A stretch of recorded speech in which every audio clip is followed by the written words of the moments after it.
Villain में विलेय का मोल प्रभाज है। यहाँ पर आपको ये 4 विकल्प दिए गए हैं। तो यहाँ पर ध्यान दीजिए, इसमें बात हुई है एक मोलल जलीय विलेन की। तो पहले आपको ये पता होना चाहिए कि एक मोलल का मतलब क्या होता है। बात हुई है एक मोलल की, तो इसका मतलब आप लोग याद रखिएगा, एक मोलल का मतलब विलेय की मोलों की संख्या वहां पर 1 हो। याद रखिएगा, विलेय के मोलों की संख्या,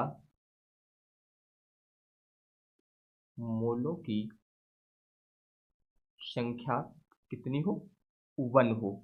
ये आप लोग याद रखिएगा। इसके अलावा विलायक का जो भार होगा वो 1000 ग्राम होगा। विलायक, विलायक यानी कि जल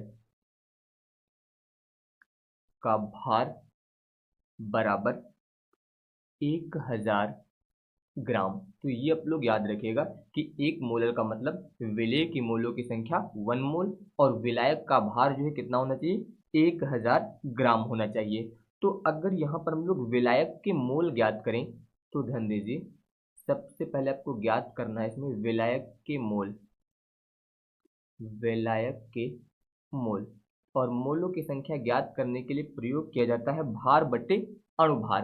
तो ध्यान दीजिए, विलायक का भार कितना है, 1000। ये हो जाएगा विलायक का भार, बट्टे में होता है अणुभार। अब ध्यान दीजिए, यहाँ पर है जल, जल यानी कि H2O। अगर इसका आप अणुभार ज्ञात करते हैं तो अब ध्यान दीजिए, यहाँ पर हाइड्रोजन कितने हैं, 2।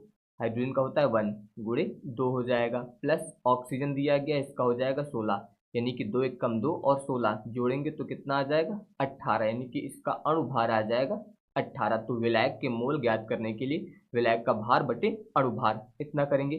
जब 18 से आप इसे भाग करेंगे तो भाग करने पर लगभग इसका मान जो आएगा वो 55.55 के आसपास जो है आ जाएगा, यानी कि इतने मोल। तो ये यहाँ पर जो है विलायक के मोल हो गए। अब आपको ज्ञात करना है यहाँ पर विलेय का मोल प्रभाज। तो आप यहाँ पर सूत्र यूज करेंगे, विलेय का मोल प्रभाज, प्रभाज बराबर होता है विलेय के मोल, विलेय के मोल और बट्टे में होता है कुल मोल, कुल मोल। तो अब ध्यान दीजिए, यहाँ पर विलेय के मोल कितने हैं, 1 मोल। पहले आपको बताया गया था कि विलेय के मोलों की संख्या 1 होगी, तो ये हो जाएगा 1 बट्टे में कुल मोल। कुल मोल का मतलब विलेय के मोल प्लस विलायक के मोल। तो विलेय के मोलों की संख्या है 1 और विलायक के मोल यहाँ पर है 55.55। तो ये हो जाएगा 1 बट्टे, इसको जब आप इसमें जोड़ेंगे तो 55 में ये वाला एक जुड़ जाएगा, तो ये हो जाएगा 56.55। अब आपको यहाँ पर इससे भाग करना है। जब इससे आप भाग करेंगे तो लगभग इसका मान आएगा 0.0176 इतना आएगा। और अगर इसे आप शुद्ध करके लिखेंगे तो ये हो जाएगा 0.017। ध्यान दीजिए, 6 दिया गया, ये अंक 5 से बड़ा है। जब भी शुद्ध करते हैं तो उसके पहले वाले में एक ऐड कर दिया जाता है, यानी कि जहाँ पर 7 है उसकी जगह पर आप लिख सकते हैं यहाँ पर 8। यानी कि ये हो जाएगा यहाँ पर 0.018। यानी कि यहाँ पर इसका विकल्प नंबर डी ये जो है सही हो जाएगा। इसके बाद ध्यान दीजिए, क्वेश्चन है कि 90 ग्राम जल में 1.8 ग्राम ग्लूकोज का मोल प्रभाज ज्ञात कीजिए। यहाँ पर जल, इसे हम लोग मान लेते हैं ए से, और ग्लूकोज को यहाँ पर हम लोग प्रदर्शित करते हैं बी से। इस प्रकार से आपको ज्ञात करना है मोल प्रभाज। तो यहाँ पर आप लिखेंगे मोल प्रभाज बराबर, ध्यान दीजिए यहाँ पर आपको ग्लूकोज के मोल प्रभाज ज्ञात करना है। इसलिए सबसे पहले यहाँ पर होगा ग्लूकोज के मोलों की संख्या, इसे आप लिख दीजिए एन बी से। बी का मतलब यहाँ पर बात हो रही है ग्लूकोज की, तो ये हो जाएंगे ग्लूकोज के मोल। इसके अलावा बट्टे में होता है यहाँ पर कुल मोल। कुल मोल का मतलब जल दिया गया और ग्लूकोज दिया गया, तो जल के मोल यानी कि एन ए, इसके अलावा प्लस यहाँ पर ग्लूकोज के मोल यानी कि एन बी। इस फॉर्मूले का आपको यहाँ पर यूज करना है। तो सबसे पहले तो आपको ज्ञात करना है यहाँ पर मोलों की संख्या, यानी कि n का मान आपको ज्ञात करना है। n यहाँ पर जो है ये मोल होते हैं। और इसे ज्ञात करने के लिए हम लोग यूज करते हैं भार बटे अणुभार। ये आप लोग याद रखिएगा, यहाँ पर यूज किया जाता है भार बटे अणुभार। ये फॉर्मूला जो हम लोग यहाँ पर यूज करते हैं मोलों की संख्या ज्ञात करने के लिए। तो उसी तरह से ध्यान दीजिए, जैसे कि यहाँ पर बात हुई है जल की, तो जल का भार आपको दिया गया है 90 ग्राम। ये आपको दिया गया है, यहाँ पर आप लिख सकते हैं कि जल का भार, या फिर बोल सकते हैं द्रव्यमान। जल का द्रव्यमान आपको दिया गया है 90 ग्राम, इतना दिया गया है। इसके अलावा आपको ग्लूकोज का द्रव्यमान दिया गया है, तो आप लिख सकते हैं ग्लूकोज का द्रव्यमान ये हो जाएगा यहाँ पर 1.8 ग्राम, इतना दिया गया है। यानी कि दोनों के भार दिए गए हैं, आपको अणुभार ज्ञात करना है। तो जल का जो अणुभार होता है, यानी कि जल का अणुभार, या फिर बोल सकते हैं जल का मोलर द्रव्यमान, जल का मोलर द्रव्यमान, या फिर आप बोल सकते हैं अणुभार, अभी आपको ज्ञात करना बताया गया था। सूत्र होता है H2O, उसी का प्रयोग करके जब ज्ञात करेंगे तो इसका यहाँ पर मोलर द्रव्यमान आ जाएगा 18 ग्राम। ये आप लोग ज्ञात कर लीजिएगा।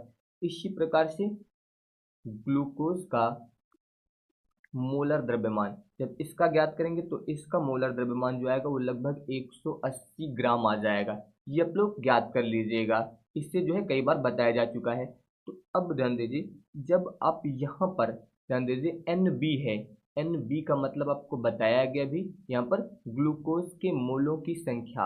अगर आपको इसका मान ज्ञात करना है तो आपको बताया गया होता है भार बटे अणुभार। तो ग्लूकोज का भार है 1.8, यहाँ पर है 1.8 बटे इसका अणुभार कितना है 180, ये हो जाएगा यहाँ पर 180 इतना।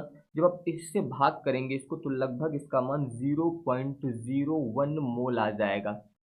इसी प्रकार से आपको यहाँ पर जल के मोल ज्ञात करने हैं।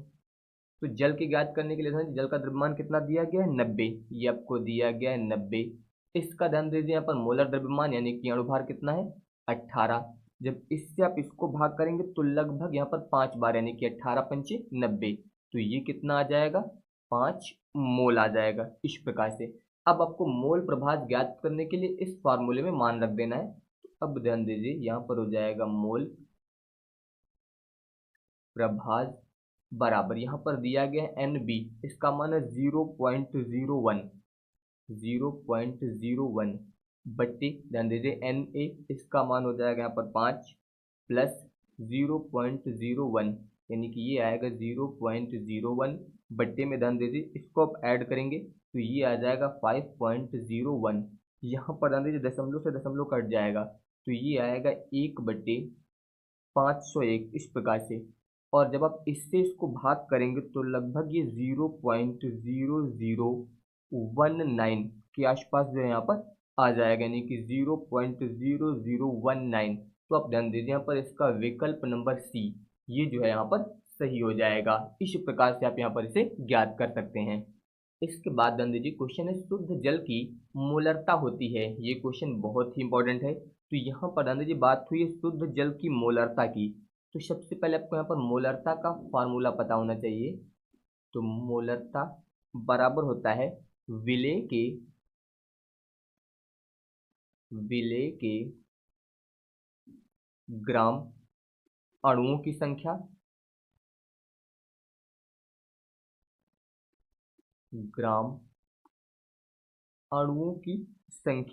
यानी कि मोलों की संख्या, ये आप बता सकते हैं। इसके अलावा बट्टे में हो जाएगा यहाँ पर विलयन का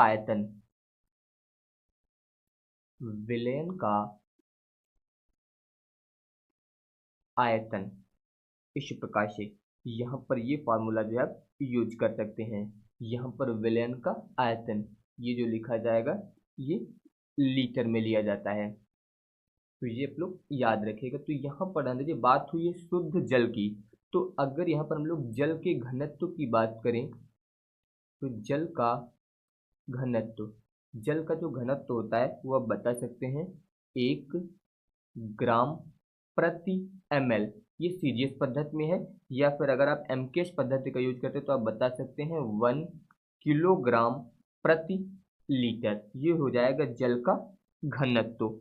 इसके बाद ध्यान दीजिए, अगर यहाँ पर हम लोग जल का द्रव्यमान ज्ञात करें तो जल का द्रव्यमान द्रव्यमान बराबर होता है आयतन गुणे घनत्व।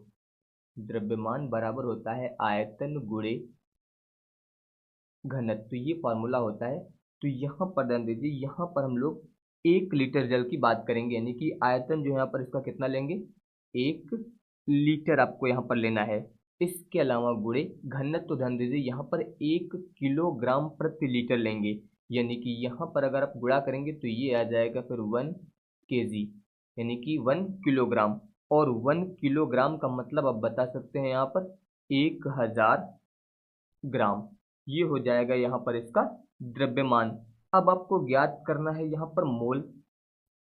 अब आप यहाँ पर ज्ञात करेंगे इसमें मोल, और मोल बराबर आपको बताया गया है भार बट्टे अणुभार होता है, भार बट्टे अणुभार।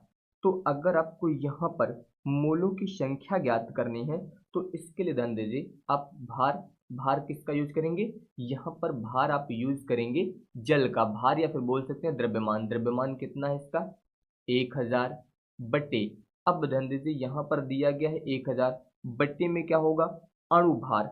अणुभार का मतलब ध्यान दीजिए जल का अणुभार कितना होता है, अभी आपको बताया गया था 18। आप ज्ञात भी कर सकते हैं H2O का अणुभार।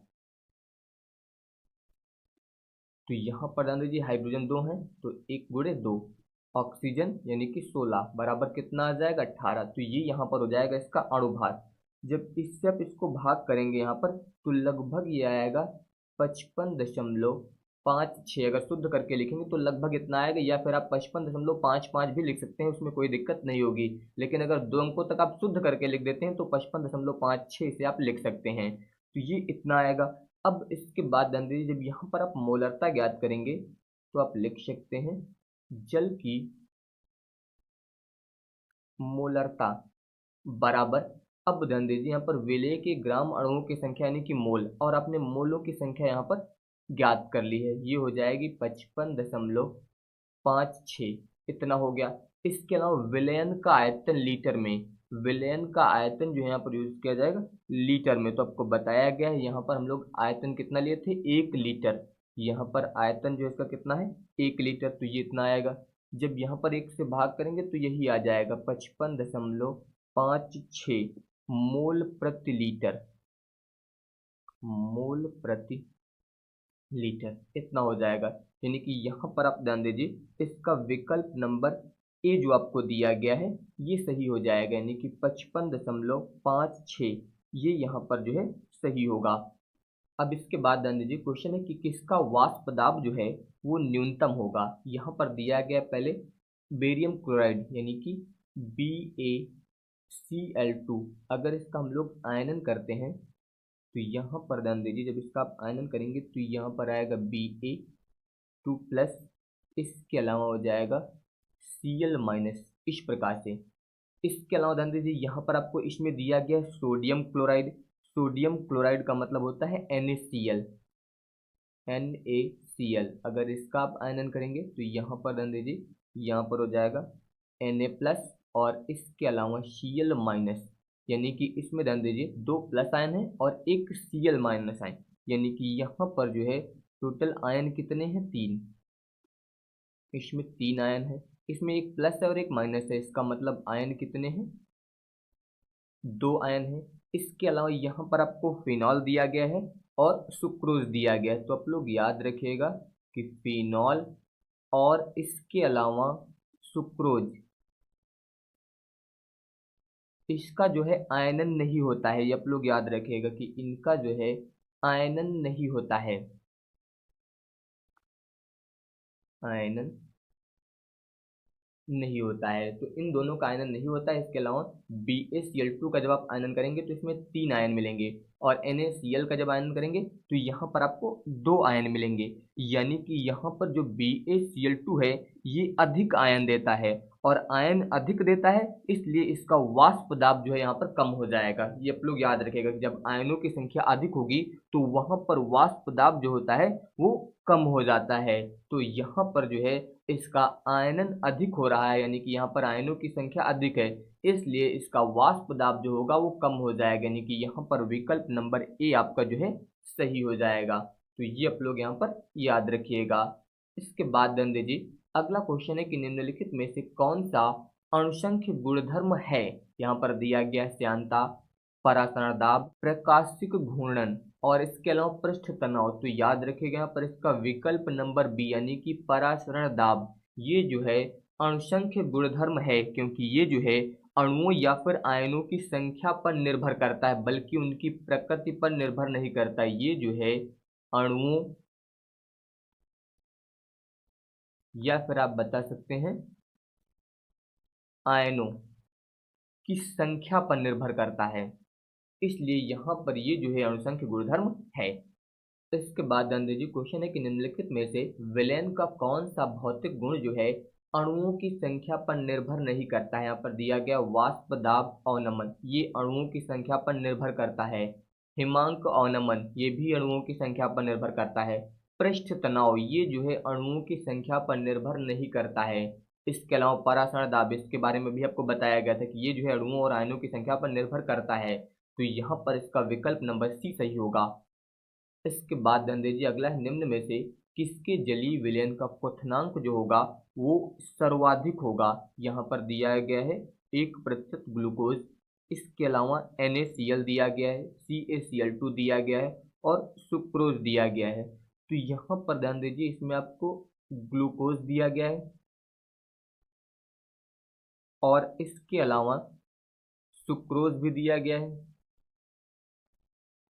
और आपको बताया गया है कि ग्लूकोज और सुक्रोज का आयनन जो है नहीं होता है, इसका जो है आयनन नहीं होता है। लेकिन यहाँ पर अगर हम लोग NaCl की बात करें तो इसका जब आयनन होगा तो यहाँ पर हो जाएगा Na प्लस और इसके अलावा Cl माइनस, इसके अलावा यहाँ पर दिया गया है CaCl2, इसका जब आयनन होगा तो यहाँ पर हो जाएगा Ca2 प्लस, इसके अलावा प्लस 2Cl माइनस।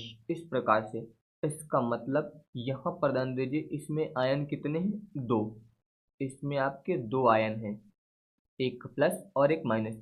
इसमें आपके दो प्लस हैं और एक माइनस है, इसका मतलब आयन कितने हैं, तीन। तो यहाँ पर आप ध्यान दीजिए, इसमें जो है आपका जो CaCl2 है, इसका आयनन होने पर ये जो है सर्वाधिक आयन देता है, यानी कि ये टोटल 3 आयन देता है, इसलिए यहाँ पर इसका क्वथनांक भी सर्वाधिक होगा। ये आप लोग याद रखिएगा, ये जो है अधिक आयन देता है, इसलिए यहाँ पर इसका क्वथनांक जो होगा वो अधिक होगा, यानी कि इसका विकल्प नंबर सी जो है यहाँ पर सही हो जाएगा। इसके बाद ध्यान दीजिए, अगला क्वेश्चन, क्वेश्चन है कि निम्नलिखित में से किसका परासरण दाब सबसे कम होता है। यहाँ पर दिया गया है पोटेशियम क्लोराइड विलयन, स्वर्ण विलयन, मैग्नीशियम क्लोराइड विलयन और एल्यूमिनियम फॉस्फेट विलयन। तो याद रखिएगा स्वर्ण विलयन, इसका परासरण दाब जो होता है ये सबसे कम होता है, ये आप लोग याद रखेंगे।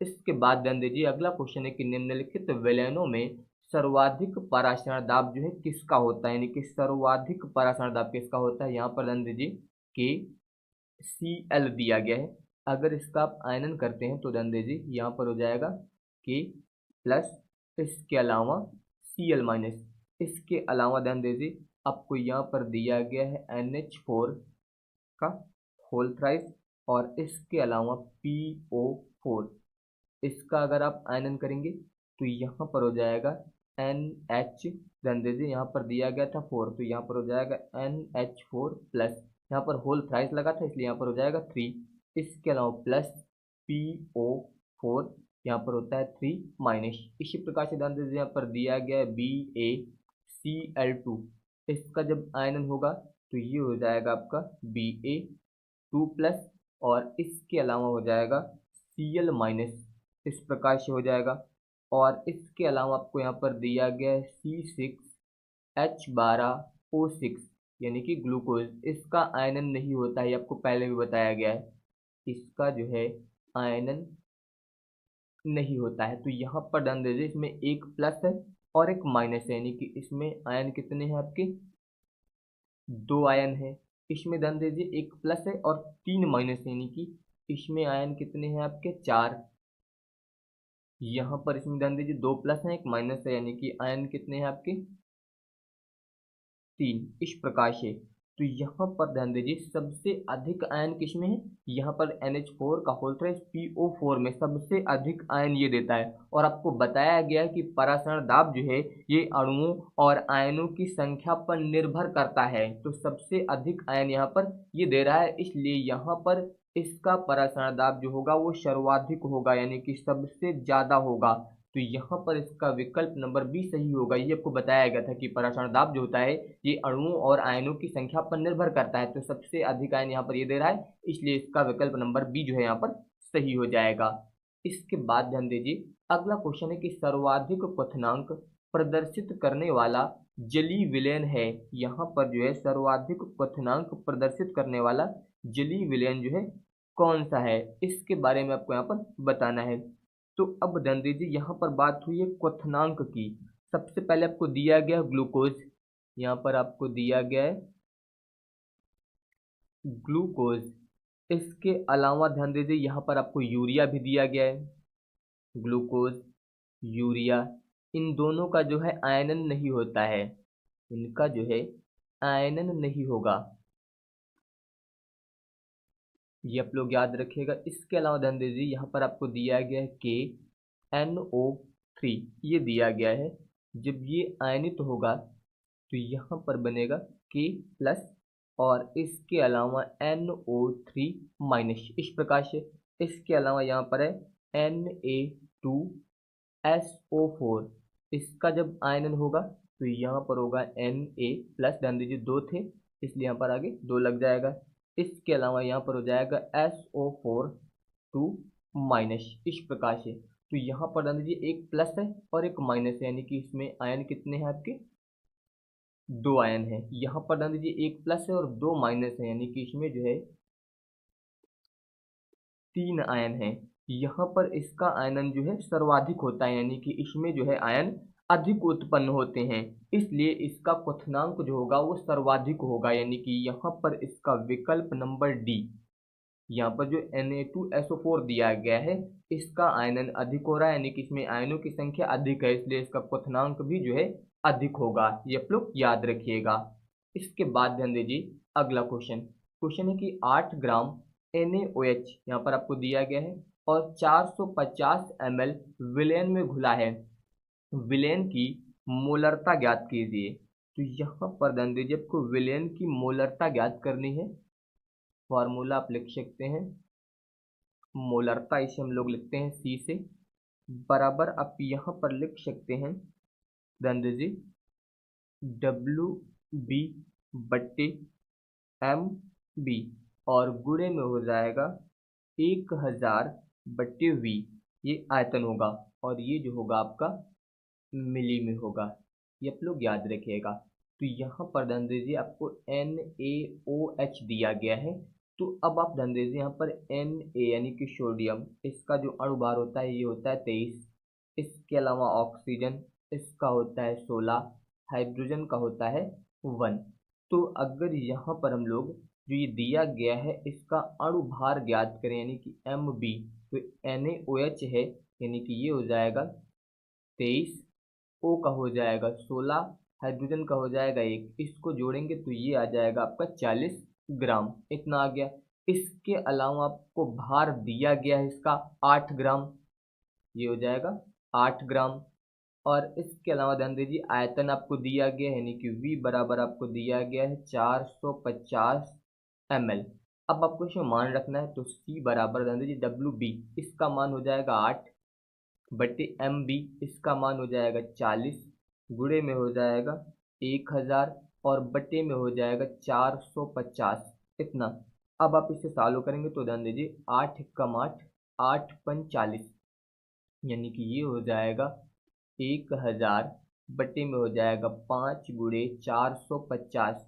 जब इसे आप सॉल्व करेंगे तो लगभग इसका मान 0.444 मोल आ जाएगा। यहाँ पर इतना आएगा। तो अब ध्यान दीजिए यहाँ पर इसका विकल्प नंबर ए जो दिया गया 0.44 m, ये यहाँ पर सही हो जाएगा। इसके बाद ध्यान दीजिए अगला क्वेश्चन है कि निम्न में सर्वाधिक परासरण दाब वाला यौगिक है। आपको बताया गया कि परासरण दाब जो है वो अणुओं और आयनों की संख्या पर निर्भर करता है। तो जब आप इसका आयनन करेंगे तो NaCl का जब आप आयनन करेंगे तो इसमें आपको 2 आयन मिलेंगे। BaCl2 का करेंगे तो इसमें आपको 3 आयन मिलेंगे। जब इसका आप करेंगे तो इसमें आपको 4 आयन मिलेंगे।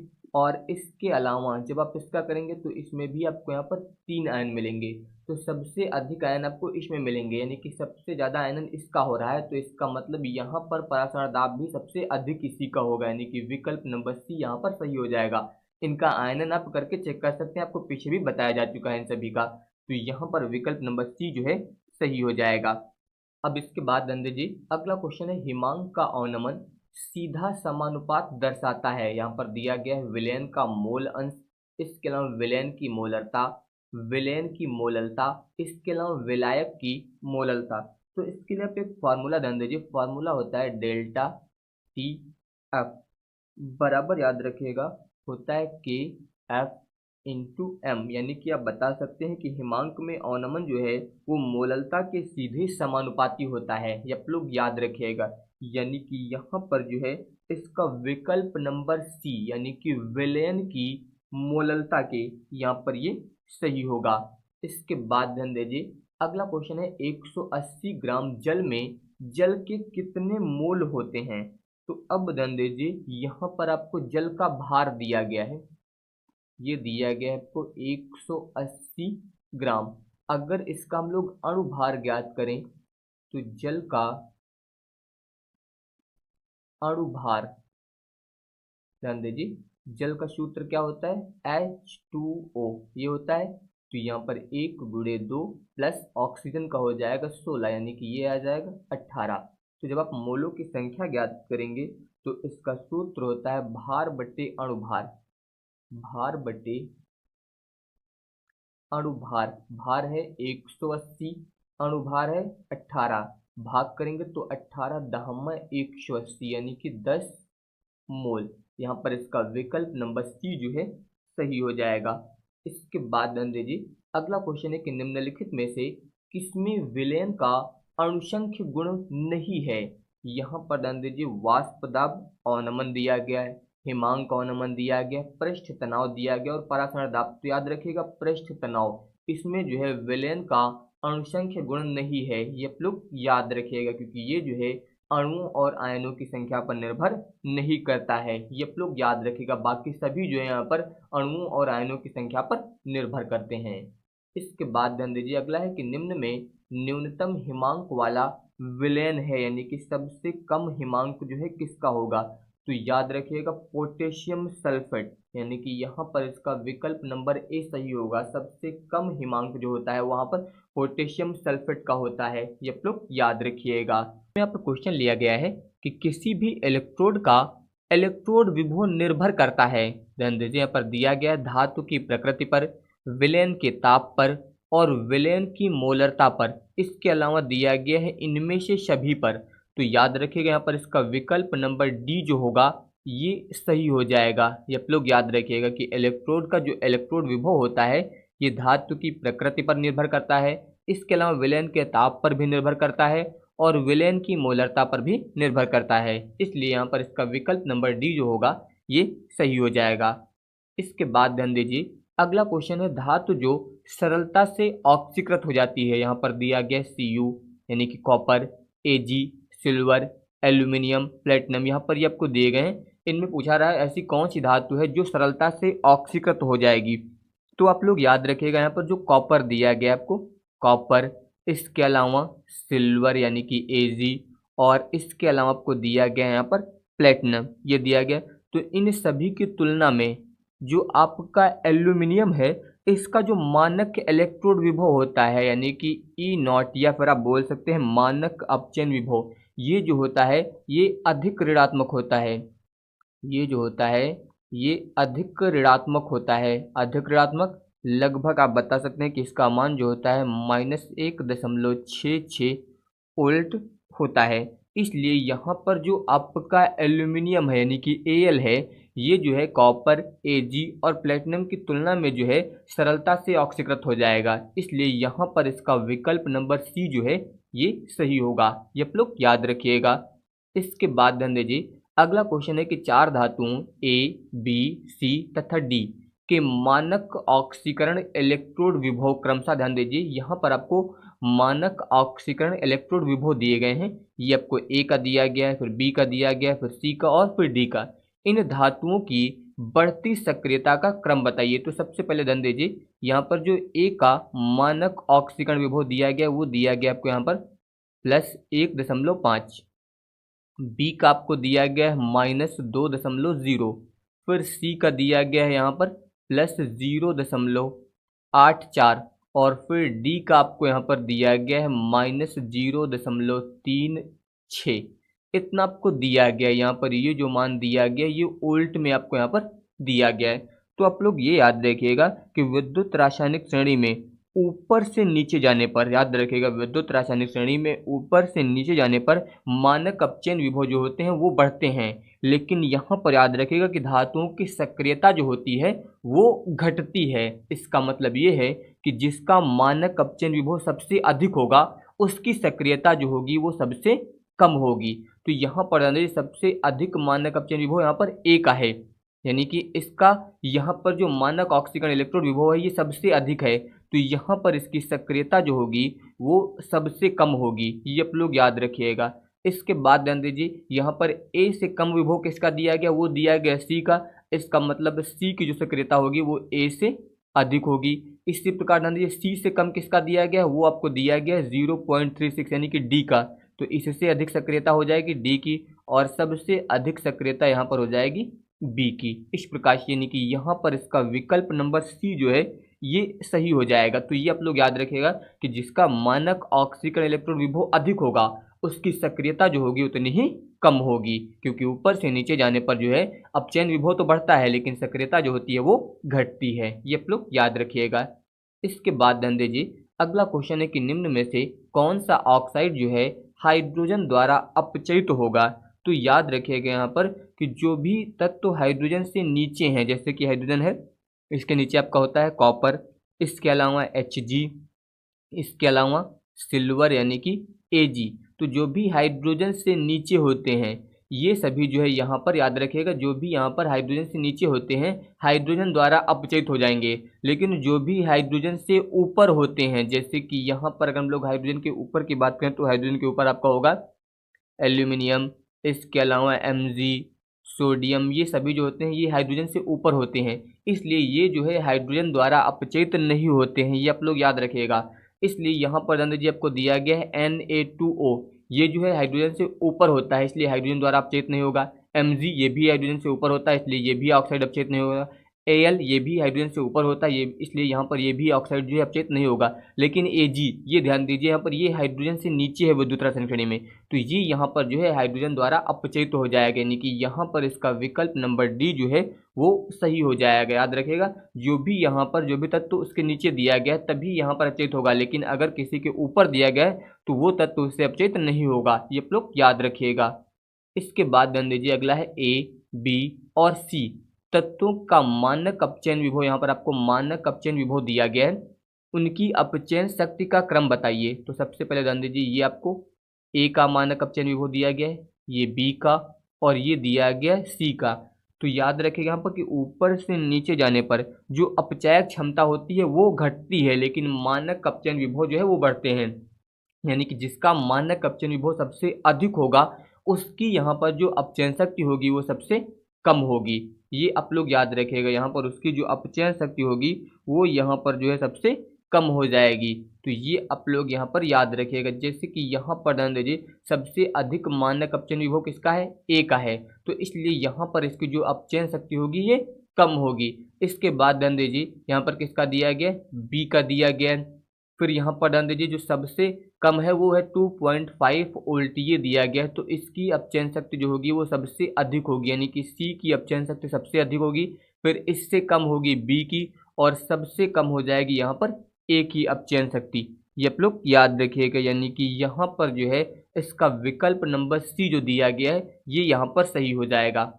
अब इसके बाद ध्यान दीजिए, क्वेश्चन है कि धातु जो हाइड्रोक्लोरिक अम्ल से H2 विस्थापित नहीं कर सकती है, तो इसके लिए आप लोग याद रखें कि विद्युत रासायनिक श्रेणी में जो आपका कॉपर होता है यानी कि Cu, ये जो है हाइड्रोजन से नीचे स्थित है। कॉपर जो है ये हाइड्रोजन से नीचे स्थित है। इसके अलावा जितने भी यहाँ पर आपको दिए गए हैं, यानी कि Zn आपको दिया गया है, इसके अलावा आपको Mg दिया गया है, और यहाँ पर आपको दिया गया है Al, ये सभी जो है विद्युत रासायनिक श्रेणी में हाइड्रोजन से ऊपर हैं। इसलिए ये सभी जो है यहाँ पर हाइड्रोक्लोरिक अम्ल से H2 विस्थापित कर सकते हैं, लेकिन कॉपर जो है ये हाइड्रोजन से नीचे है, इसलिए यहाँ पर कॉपर जो है ये H2 को विस्थापित नहीं कर पाएगा, यानी कि यहाँ पर इसका विकल्प नंबर बी जो है सही हो जाएगा। ये आप लोग याद रखिएगा, क्यों? क्योंकि ये जो है हाइड्रोजन से नीचे है, इसलिए ये H2 को विस्थापित नहीं कर सकती है। ये आप लोग याद रखिएगा। इसके बाद ध्यान दीजिए, अगला है अच्छे चालकत्व विलयन वाले पदार्थ हैं। याद रखिएगा, अच्छे चालकत्व विलयन वाले पदार्थ जो होते हैं वो प्रबल विद्युत अपघट्य होते हैं, यानी कि यहाँ पर इसका विकल्प नंबर बी जो है सही होगा। ये आप लोग याद रखिएगा, प्रबल विद्युत अपघट्य ये जो है अच्छे चालकत्व वाले विलयन होते हैं। इसके बाद ध्यान दीजिए, विशिष्ट चालकता की इकाई, यानी कि यहाँ पर आपको विशिष्ट चालकता का मात्रक बताना है। अगर आपको याद है तो बहुत अच्छी बात है, अगर नहीं याद है तो ध्यान दीजिए फार्मूला क्या होता है। विशिष्ट चालकता, इसे हम लोग लिखते हैं कप्पा से, इस प्रकार से। यहाँ पर ये हो जाएगा कप्पा बराबर होता है 1/रो, इस प्रकार से लिख सकते हैं। और जो आपको रो दिया गया है, रो बराबर होता है आर, इसके अलावा A/L, इतना होता है। तो अगर ये वाला मान आप यहाँ पर रखेंगे तो ये हो जाएगा फिर कप्पा बराबर, ध्यान दीजिए 1/, यहाँ पर रो की जगह पे आप मान रखिए RA, और ये वाला L पलट के ऊपर आ जाएगा, इस प्रकार से इतना होगा। तो अब ध्यान दीजिए, यहाँ पर दिया गया है L यानी कि लंबाई। लंबाई के लिए आप यूज कर सकते हैं सेंटीमीटर, तो यहाँ पर आप लिख दीजिए सेंटीमीटर। बट्टे में ध्यान दीजिए R दिया गया है, यहाँ पर प्रतिरोध है, इसका मात्रक हो जाएगा ओम। ये क्षेत्रफल है, आप इसका मात्रक लिख सकते हैं सेंटीमीटर स्क्वायर, इस प्रकार से। तो यहाँ पर इस सेंटीमीटर से ये एक कट जाएगा, तो जब ये ऊपर जाएगा तो इससे आप ऐसा लिख सकते हैं सेंटीमीटर। ध्यान दीजिए, यहाँ पर एक कट गया तो एक बचेगा, जब ये ऊपर जाएगा तो पावर में हो जाएगा -1। ओम को आप ऊपर ले जाएंगे तो ये हो जाएगा ओम इनवर्स, इस प्रकार से, यानी कि सेंटीमीटर इनवर्स ओम इनवर्स, यानी कि यहाँ पर इसका विकल्प नंबर सी जो है ये सही हो जाएगा। इसके बाद ध्यान दीजिए, अगला क्वेश्चन यहाँ पर दिया गया है N/50 के Cl विलयन की 25 डिग्री सेल्सियस पर विशिष्ट चालकता आपको ये दी गई है। यदि विलयन सहित सेल का प्रतिरोध आपको दिया गया 400 ओम, तो सेल स्थिरांक होगा, यहाँ पर आपको सेल स्थिरांक का मान ज्ञात करना है।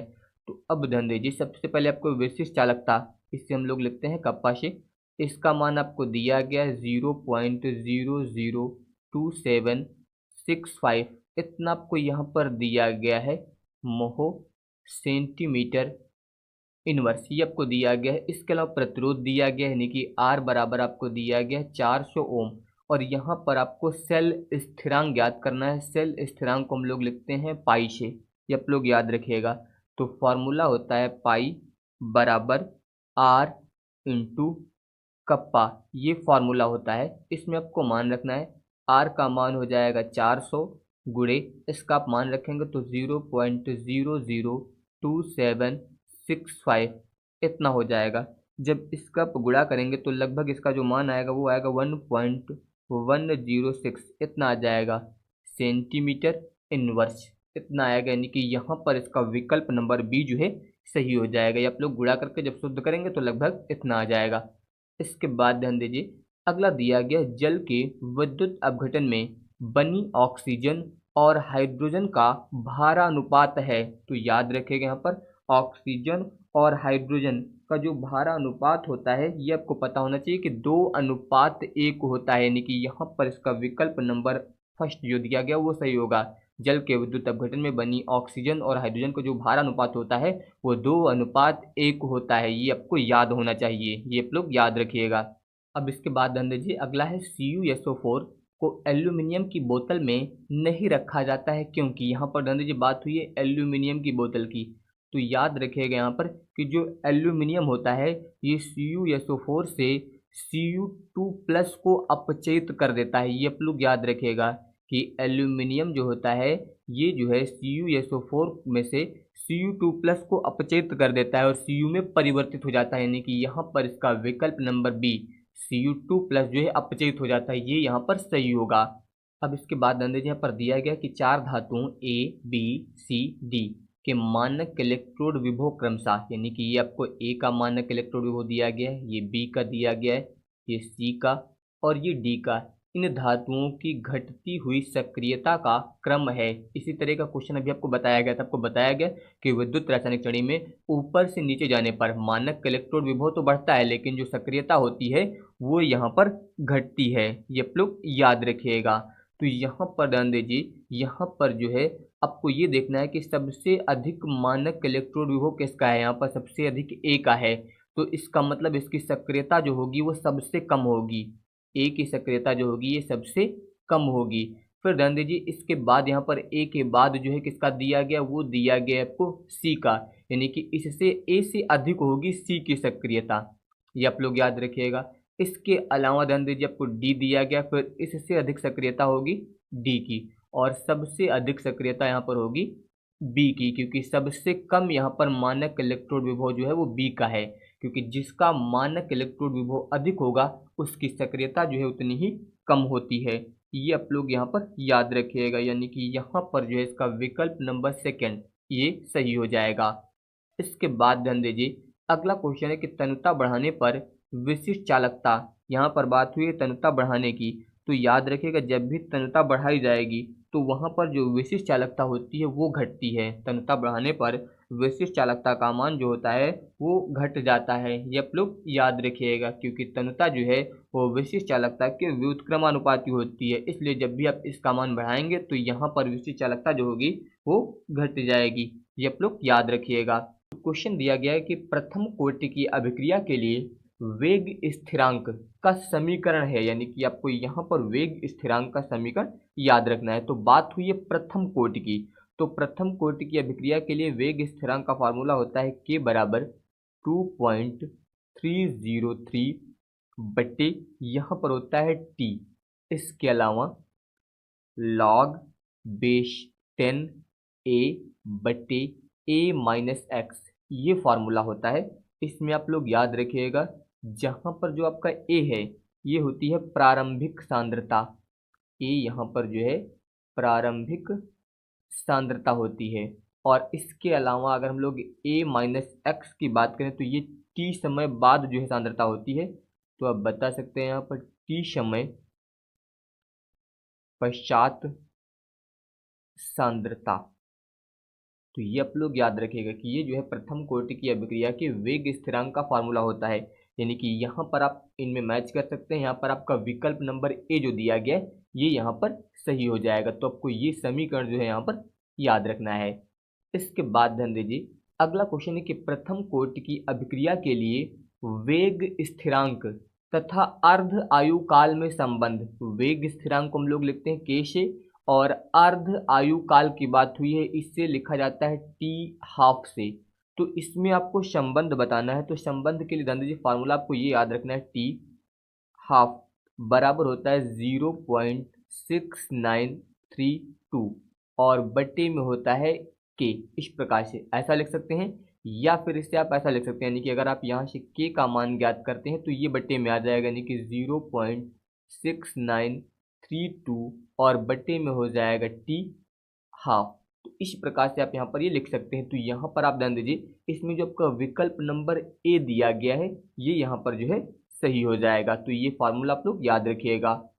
इसके बाद ध्यान दीजिए अगला क्वेश्चन यहाँ पर दिया गया है कि एक प्रथम कोटि की अभिक्रिया का अर्ध समय ये आपको दिया गया है 4 मिनट है, तो 99.9% अभिक्रिया जो है कितने समय में पूर्ण हो जाएगी ये आपको बताना है। तो यहाँ पर ध्यान दीजिए यहाँ पर लिखा है अर्ध समय जो है 4 मिनट, यानी कि ये आपको दिया गया है अर्ध आयुकाल यानी कि टी हाफ। इसका मान आपको दिया गया है। तो सबसे पहले आप ज्ञात कीजिए यहाँ पर वेग स्थिरांक, और ध्यान दीजिए बात किसकी हुई है, प्रथम कोटि की। तो यहाँ पर आप बता सकते हैं प्रथम कोटि की अभिक्रिया के लिए, प्रथम कोटि की अभिक्रिया के लिए, अभिक्रिया के लिए तो प्रथम कोटि की अभिक्रिया के लिए ध्यान दीजिए के बराबर आप यूज कर सकते हैं 0.693, चाहे तो आप 6932 भी लिख सकते हैं, उसमें कोई समस्या नहीं है। इसके अलावा बट्टे में ध्यान दीजिए यहाँ पर होता है टी हाफ, ये आपको बताया गया। तो यहाँ पर 0.693 बट्टे में टी हाफ का मान रखेंगे आप, 4 मिनट दिया गया, इतना हो जाएगा। यानी कि के बराबर जब आप 4 से इसे भाग करेंगे तो 0 ये हो जाएगा 4 एकम 4, यहाँ पर बचेगा 2, तो ये हो जाएगा 29, यानी कि 4 सत्ते 28, यहाँ पर बचेगा 1, ये हो जाएगा 13, यानी कि 4 तेई 12, लगभग यहाँ पर ये 0.173 यहाँ पर आ जाएगा मिनट इनवर्स। तो ये माना गया यहाँ पर वेग स्थिरांक का। अब इसके बाद ध्यान दीजिए यहाँ पर बात हुई थी 99.9% अभिक्रिया पूर्ण होने की। तो अब ध्यान दीजिए यहाँ पर आप फार्मूला यूज करिए, टी यहाँ पर दिया गया है आपको 99.9 बराबर, यहाँ पर फार्मूला आपको बताया गया 2.303 बट्टे में। ध्यान दीजिए अगर यहाँ पर आप के बराबर लिखेंगे तो यहाँ पर बट्टे में समय होता है, लेकिन जब टी बराबर लिखेंगे तो यहाँ पर बट्टे में आ जाएगा के, इस प्रकार से इतना होगा। इसके अलावा लॉग ए और बट्टे में हो जाएगा ए माइनस एक्स, इतना हुआ। तो यहाँ पर ध्यान दीजिए ए क्या होगा, ये होती है आपकी प्रारंभिक सांद्रता, और ए का मान जो है कितना लेते हैं हम लोग 100, यानी कि पूरा 100%। इसके अलावा अगर आप ए माइनस एक्स ज्ञात करते हैं तो प्रारंभिक सांद्रता आपको पता है 100 है। और इसके अलावा ध्यान दीजिए बात हुई 99.9% अभिक्रिया की, तो यहाँ पर हो जाएगा 99.9 इतना। इससे जब आप इसको घटाएंगे तो लगभग 0.1 आ जाएगा। तो अब आपको ए का मान पता है, ए माइनस एक्स का मान पता है, ये सभी मान आपको यहाँ पर रखना है। तो ये हो जाएगा फिर टी, यहाँ पर आप मान रखेंगे 99.9 बराबर, यहाँ पर ध्यान दीजिए 2 दशमलव यहाँ पर दिया गया 303 बट्टे बट्टे में आपको के का मान रखना है, के का मान आपने ज्ञात किया है 0.173। इसके अलावा हो जाएगा लॉग ए का मान आप रखेंगे 100 बट्टे में ए माइनस एक्स, इसका मान हो जाएगा 0.1, इस प्रकार से इतना हुआ। अब यहाँ पर ध्यान दीजिए ये हो जाएगा 2.303 बट्टे में 0.173, इसके अलावा इंटू यहाँ पर ध्यान दीजिए अगर आप ये दशमलव काट दें तो ऊपर एक जीरो और बढ़ जाएगा, यानी कि लॉग, और यहाँ पर हो जाएगा 1000, 1000 में 3 जीरो दिए गए हैं और यहाँ पर है लॉग, तो इससे आप लिख सकते हैं ध्यान दीजिए ऐसा, यहाँ पर हो जाएगा लॉग, यहाँ पर 1000 दिया गया, इसे आप लिख सकते हैं 10 की घात 3 करके, और ये हो जाएगा 2.303 बटे 0.173। इसके अलावा लॉग में पावर वाली संख्या आगे आ जाती है, तो ये हो जाएगा 3, और log 10 का मान हो जाएगा 1, इतना होगा। तो यहाँ पर ध्यान दीजिए अब इसका आप गुणा करेंगे तो 3 त्रिक का 9, यहाँ पर हो जाएगा 0, फिर 3 त्रिक का 9, इसके अलावा 3 दूनी 6 बट्टे में हो जाएगा 0.173। जब इससे आप इसको भाग करेंगे तो लगभग जो है 39.9 के आसपास आएगा, जब इसे आप भाग करेंगे तो लगभग जो है इतना आ जाएगा। और अगर इसे आप शुद्ध करके लिखते हैं तो ध्यान दीजिए ये जो 9 दिया गया 5 से बड़ा है, तो इसके पहले वाले में ऐड कर दिया जाता है, तो 39.9 लगभग जो हो जाएगा ये 40 मिनट लगभग आप इसे लिख सकते हैं। तो अब ध्यान दीजिए यहाँ पर जो आपको क्वेश्चन दिया गया था इसमें आपका विकल्प नंबर डी यानी कि 40 मिनट ये यहाँ पर सही हो जाएगा। अब इसके बाद ध्यान दीजिए क्वेश्चन यहाँ पर है कि प्रथम कोटि की अभिक्रिया में अर्धभाग के पूर्ण होने में लगा समय यानी कि जो टी हाफ दिया गया है ये उसकी प्रारंभिक सांद्रता पर निर्भर करता है, ये गलत है। इसके अलावा उसकी प्रारंभिक सांद्रता के व्युत्क्रमानुपाती होता है, ये भी गलत है। उसकी प्रारंभिक सांद्रता पर निर्भर नहीं करता है, ये सही है, क्योंकि ध्यान दीजिए पहले ही आपने बताया था कि उसकी प्रारंभिक सांद्रता पर निर्भर करता है, ये गलत है, इसका मतलब निर्भर नहीं करता है। तो यहाँ पर इसका विकल्प नंबर सी जो दिया गया ये यहाँ पर सही हो जाएगा। इसके बाद ध्यान दीजिए अगला यहाँ पर है कि प्रथम कोटि की अभिक्रिया 90% पूर्ण होने में लगने वाला समय लगभग होता है, यानी कि अर्ध आयु का कितने गुना होता है ये आपको बताना है। तो यहाँ पर बात हुई है प्रथम कोटि की अभिक्रिया की, तो सबसे पहले ध्यान दीजिए यहाँ पर आप लिख सकते हैं प्रथम कोटि की अभिक्रिया के लिए प्रथम कोटि की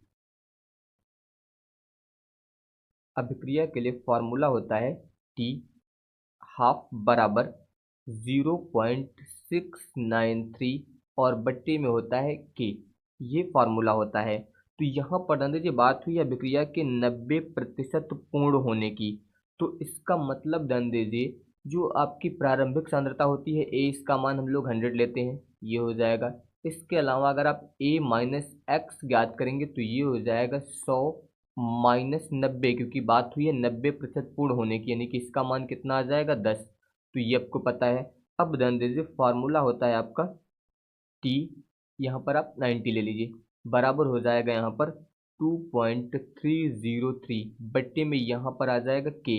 इसके अलावा लॉग यहाँ पर होता है ए बट्टे ए माइनस एक्स, इसमें आप मान रखिए, तो ये हो जाएगा 2.303 बट्टे यहाँ पर दिया गया आपको के, तो यहाँ पर रहने दीजिए के दिया गया, तो यहाँ पर आप के लिखा रहने दीजिए इस प्रकार से। इसके अलावा यहाँ पर हो जाएगा लॉग ए का मान आप रख दीजिए, ये हो जाएगा 100 बट्टे में ए माइनस एक्स का मान आप रखेंगे, ये हो जाएगा 10। यहाँ पर ये कट जाएगा, तो ये आएगा यहाँ पर ध्यान दीजिए टी 90 बराबर, यहाँ पर ध्यान दीजिए ये आपको दिया गया है 2.303 इतना, और बट्टे में आपको दिया गया है के, इतना हो जाएगा, इंटू यहाँ पर लॉग 10 का मान कितना हो जाएगा 1। अब ध्यान दीजिए, इससे आप मान लीजिए समीकरण 1 और इससे मान लीजिए समीकरण 2।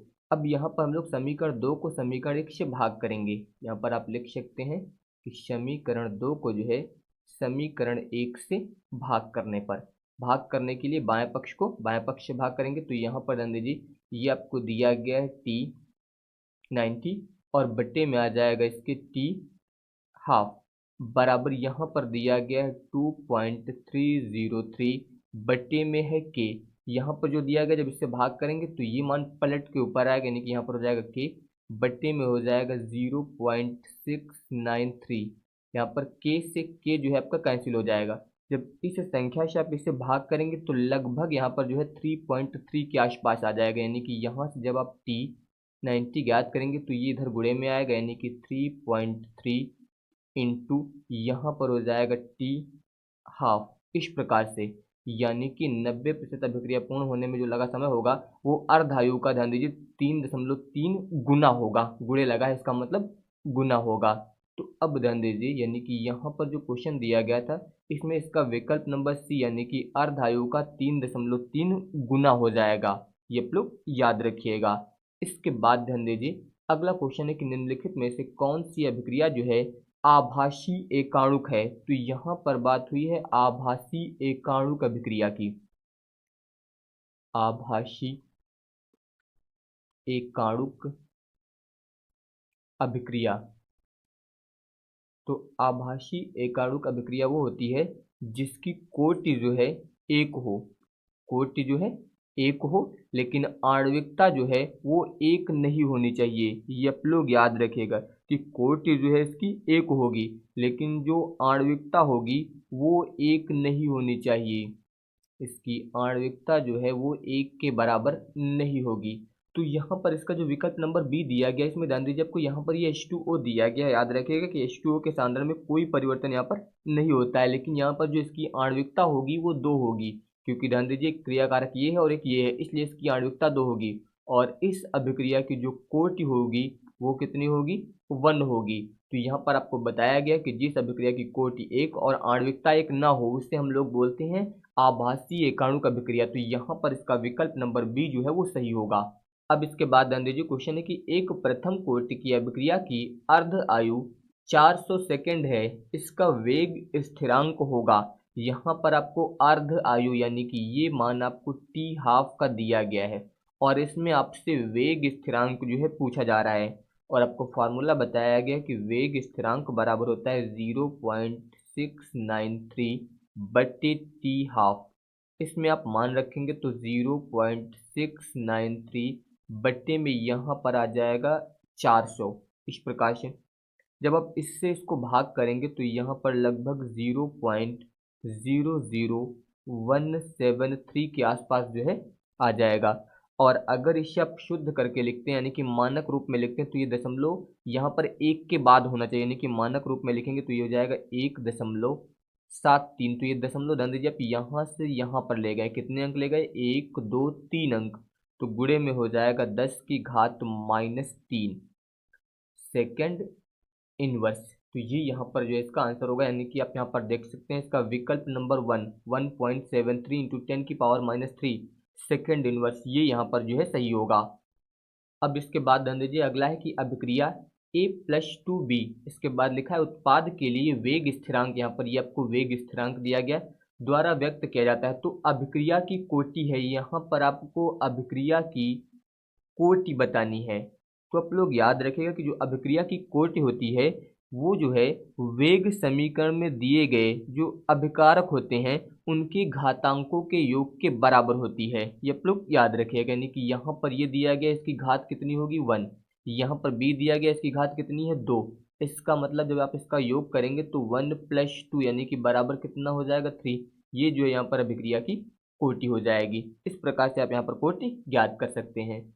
अब इसके बाद ध्यान दीजिए, अगला है कि शून्य कोटि की अभिक्रिया के लिए वेग नियतांक यानी कि स्थिरांक का मात्रक है। तो इसका मात्रक जो है आप सभी को याद होना चाहिए, इसका मात्रक होता है मोल, लीटर इनवर्स, सेकेंड इनवर्स, यानी कि यहाँ पर इसका विकल्प नंबर सी जो है ये सही हो जाएगा। इसके बाद ध्यान दीजिए, अगला क्वेश्चन है कि वेग स्थिरांक ताप बढ़ाने पर बढ़ेगा, घटेगा, अपरिवर्तित रहेगा, इनमें से कोई नहीं। याद रखिएगा कि वेग स्थिरांक जो है ये ताप पर निर्भर करता है। इसका मतलब अगर आप ताप बढ़ाएंगे तो वेग स्थिरांक का मान जो होगा वो बढ़ जाएगा, यानी कि यहाँ पर इसका विकल्प नंबर 1 सही होगा। इसके बाद ध्यान दीजिए, किस कोटि की अभिक्रिया के लिए वेग तथा वेग स्थिरांक की इकाई जो होती है वो समान होती है। तो याद रखिएगा यहाँ पर कि शून्य कोटि की अभिक्रिया के लिए वेग और वेग स्थिरांक इन दोनों की इकाई जो होती है वो समान होती है, यानी कि यहाँ पर इसका विकल्प नंबर ए जो है आपका सही होगा।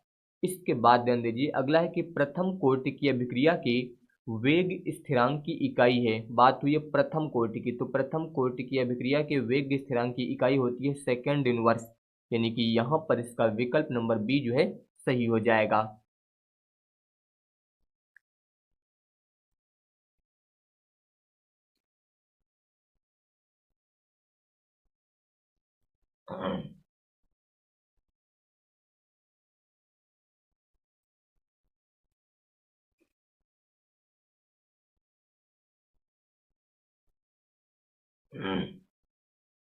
अब इसके बाद ध्यान दीजिए, अगला है कि एक शून्य कोटि की अभिक्रिया, ये आपको शून्य कोटि की अभिक्रिया दी गई है, इसके लिए वेग दर है। तो ये आपको पहले भी बताया जा चुका है थ्योरी के समय। तो इसके लिए वेग की दर आप लोग याद रखिएगा यहाँ पर के, इसके अलावा a की पावर 0 और b की पावर 0 ये जो दिया गया, यानी कि यहाँ पर इसका विकल्प नंबर ए ये जो है यहाँ पर सही हो जाएगा। इसके बाद ध्यान दीजिए, अगला है कि शून्य कोटि की अभिक्रिया के लिए निम्नलिखित में से कौन सा सूत्र सही है। बात हुई है यहाँ पर शून्य कोटि की अभिक्रिया की, तो इसके लिए फार्मूला होता है टी हाफ प्रोपोर्शनल टू ए की पावर 0, ये फार्मूला होता है। तो इसका मतलब ध्यान दीजिए, यहाँ पर जो इसका विकल्प नंबर डी दिया गया है ये सही होगा, यानी कि टी हाफ प्रोपोर्शनल टू ए की पावर 0, ये यहाँ पर जो है सही हो जाएगा। अब इसके बाद ध्यान दीजिए, अगला क्वेश्चन यहाँ पर ये आपको अभिक्रिया दी गई, इसके लिए आपको अभिक्रिया की दर दी गई है और पूछा गया यह अभिक्रिया है, यहाँ पर लिखा है शून्य कोटि की अभिक्रिया, प्रथम कोटि की अभिक्रिया, द्वितीय कोटि की अभिक्रिया या फिर तृतीय कोटि की अभिक्रिया। तो याद रखिएगा, ध्यान दीजिए, यहाँ पर आपको दिया गया है H2O2।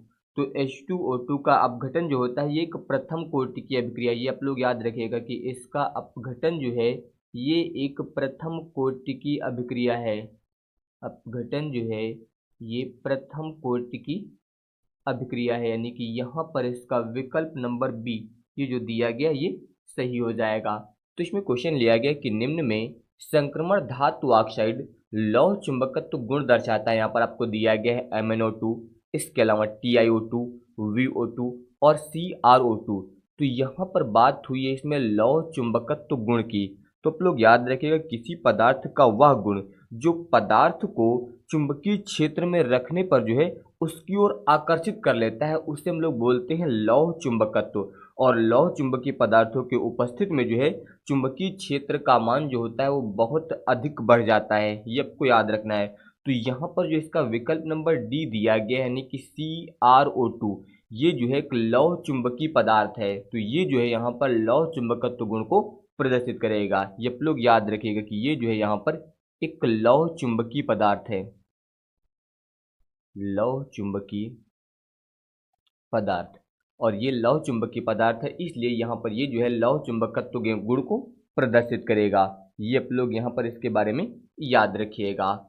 इसके बाद ध्यान दीजिए, अगला है एक संक्रमण धातु की अधिकतम ऑक्सीकरण अवस्था प्राप्त करने में कौन से इलेक्ट्रॉन जो है मुक्त होते हैं। NS इलेक्ट्रॉन, इसके अलावा N+1d इलेक्ट्रॉन, N-1d इलेक्ट्रॉन, इसके अलावा दिया गया है N+N-1d इलेक्ट्रॉन। तो यहाँ पर इसका जो विकल्प नंबर डी दिया गया है यानी कि NS+N-1d इलेक्ट्रॉन, ये जो है यहाँ पर संक्रमण धातु की अधिकतम ऑक्सीकरण अवस्था प्राप्त करने के लिए जो है मुक्त होते हैं। ये आप लोग याद रखिएगा।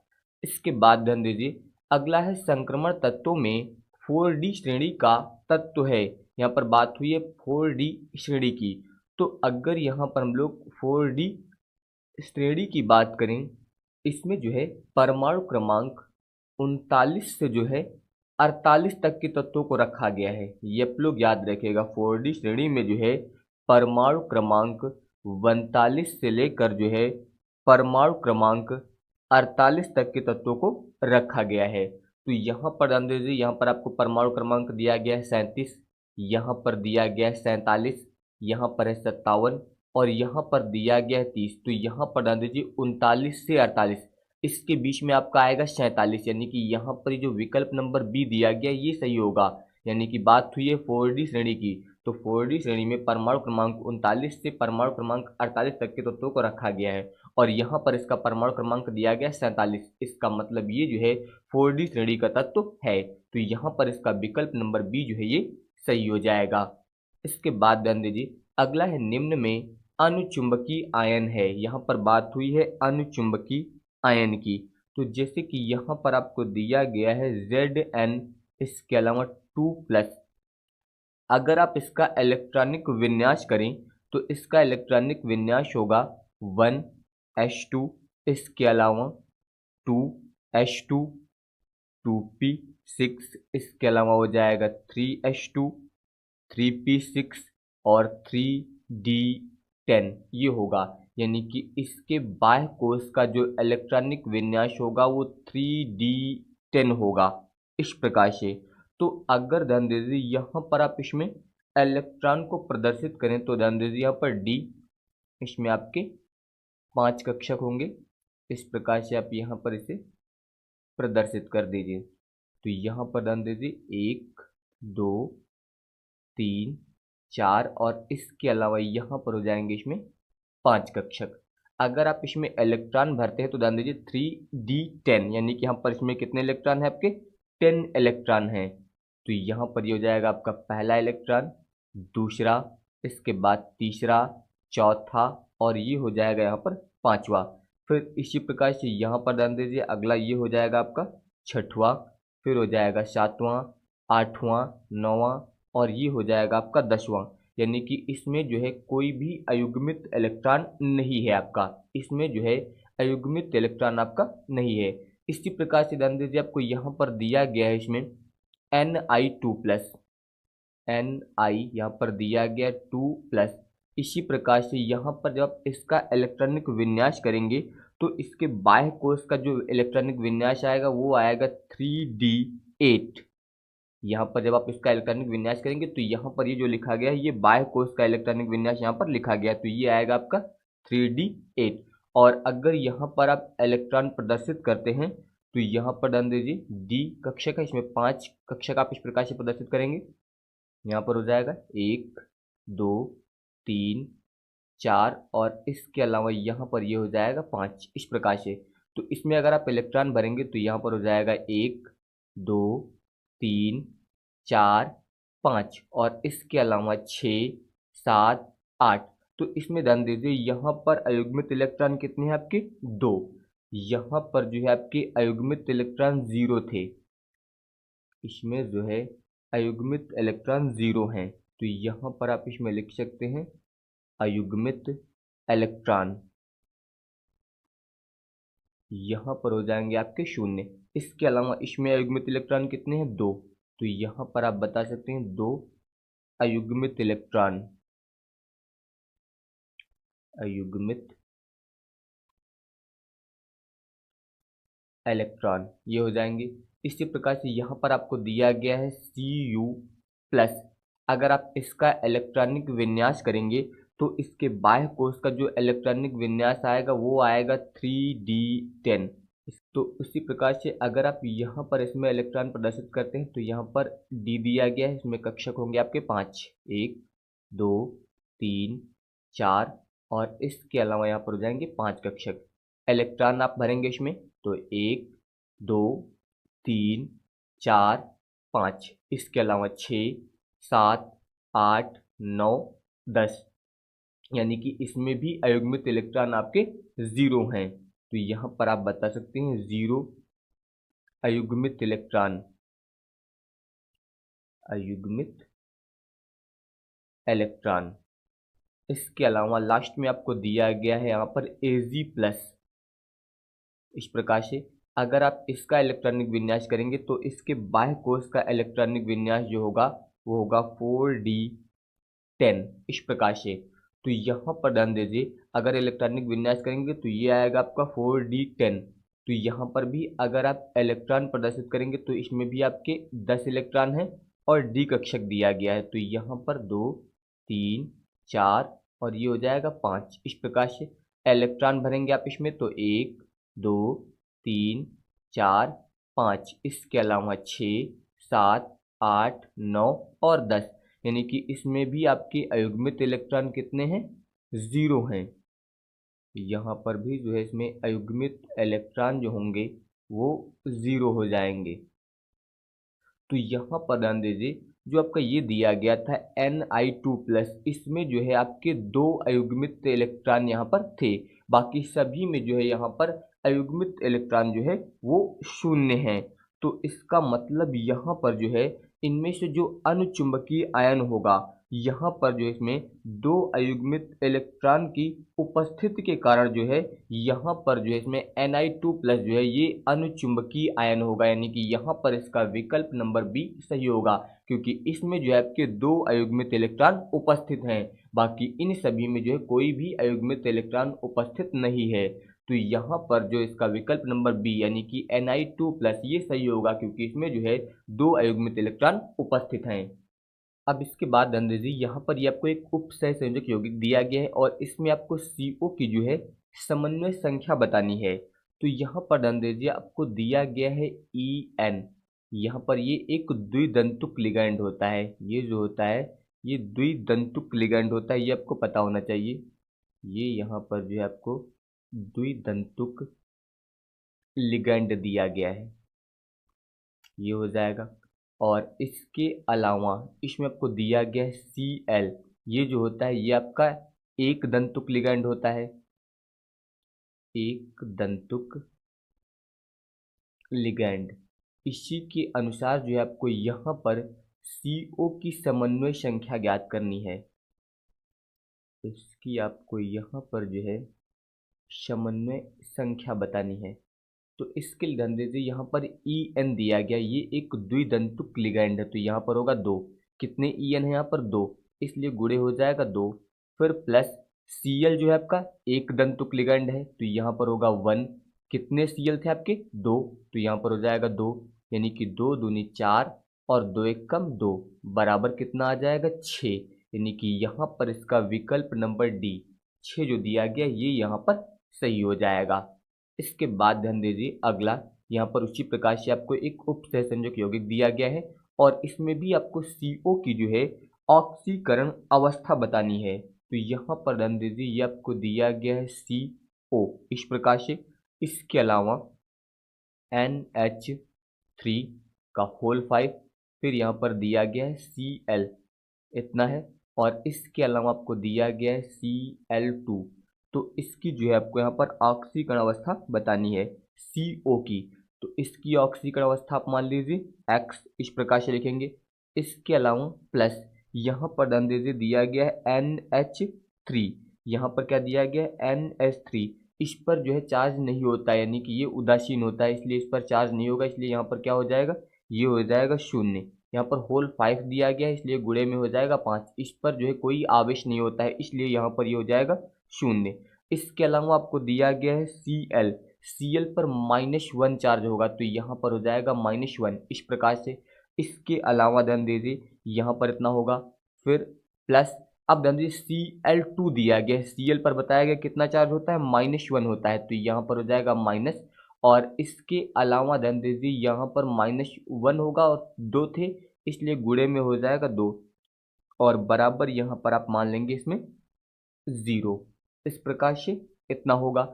तो अब ध्यान दीजिए यहाँ पर x ये आपका पूरा 0 हो जाएगा, इसके अलावा -1, इसका आप गुणा करेंगे तो ये हो जाएगा -2 बराबर 0, यानी कि x ये जुड़ेंगे तो -3 बराबर 0, यानी कि x बराबर आ जाएगा +3, इतना आ जाएगा। तो यहाँ पर जो है इसकी ऑक्सीकरण अवस्था जो होगी वो +3 होगी, यानी कि यहाँ पर इसका विकल्प नंबर सी, ये जो दिया गया आपको, ये यहाँ पर जो है सही हो जाएगा। इसके बाद ध्यान दीजिए अगला यहाँ पर दिया गया CONH3 का होल 6, इसके अलावा Cl2, ये आपको एक उप सहसंयोजक यौगिक दिया गया है, इसमें जो है आपको उप सहसंयोजन संख्या बतानी है। तो इसमें ध्यान दीजिए NH3, यहाँ पर ये जो दिया गया है आपको NH3, ये क्या होता है आपका, ये एमीन होता है, और ये कितने दिए गए यहाँ पर, होल 6 दिए गए, इसका मतलब इसमें जो है यहाँ पर 6 एमीन लिगेंड जुड़े हैं। तो यहाँ पर जो है 6 एमीन लिगेंड जुड़े हैं, इसलिए यहाँ पर इसकी जो उप सहसंयोजन संख्या होगी वो कितनी होगी, वो 6 होगी, यानी कि विकल्प नंबर डी यहाँ पर सही होगा। आप बता सकते हैं क्योंकि इसमें जो है 6 एमीन लिगेंड जुड़े हैं, जुड़े हैं, इसलिए उप सहसंयोजन संख्या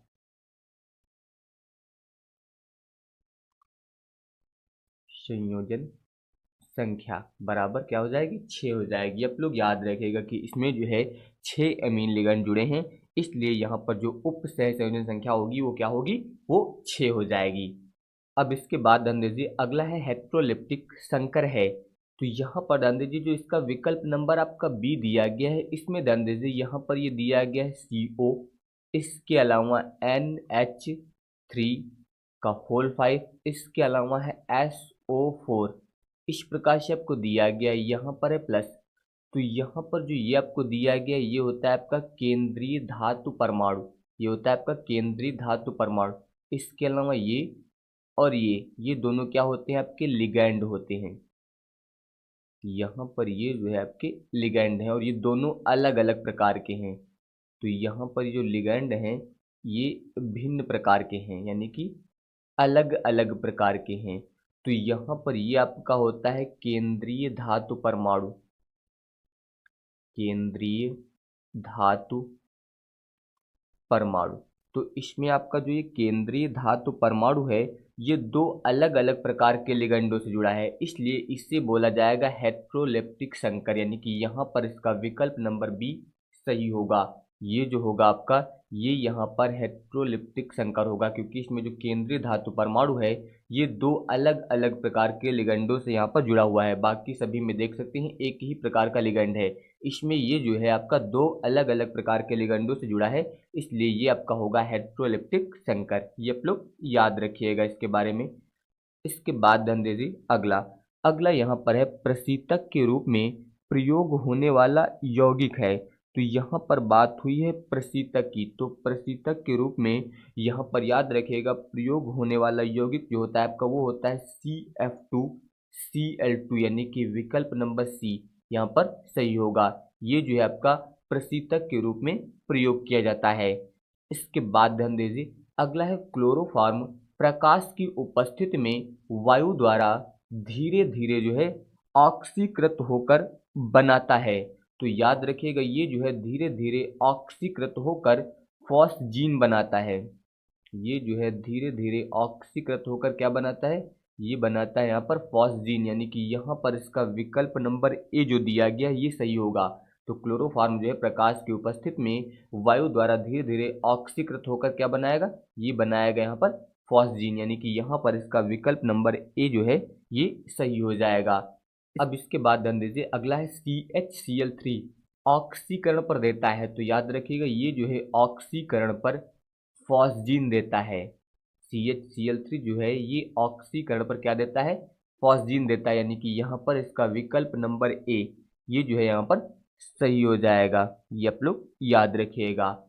इसके बाद ध्यान दीजिए, अगला है हैलोफॉर्म किसके ट्राई हैलोजन व्युत्पन्न होते हैं। तो हैलोफॉर्म जो होते हैं ये मेथेन के, यानी कि CH4 इसके जो है ट्राई हैलोजन व्युत्पन्न होते हैं, यानी कि यहाँ पर इसका विकल्प नंबर ए जो दिया गया है मेथेन, ये यहाँ पर सही हो जाएगा। ये आप लोग याद रखिएगा। इसके बाद ध्यान दीजिए, अगला यहाँ पर है एल्कोहली KOH यानी कि पोटेशियम हाइड्रोक्साइड की उपस्थिति में किस मिश्रण के साथ जो है कार्बिल एमीन परीक्षण किया जाता है। तो इसमें बात हुई है यहाँ पर KOH की उपस्थिति में जो है किस मिश्रण के साथ जो है यहाँ पर कार्बिल एमीन परीक्षण किया जाता है। तो इसके लिए जो है यहाँ पर प्राथमिक एमीन यानी कि CH3NH2 जिससे आप लोग प्राथमिक एमीन या फिर बोल सकते हैं 1 डिग्री एमीन, इसका यूज किया जाएगा। और इसके साथ जो है CHI3 जिससे बोला जाता है त्रिहैलोजनीकृत मेथेन, ये आप लोग याद रखिएगा, इससे बोला जाता है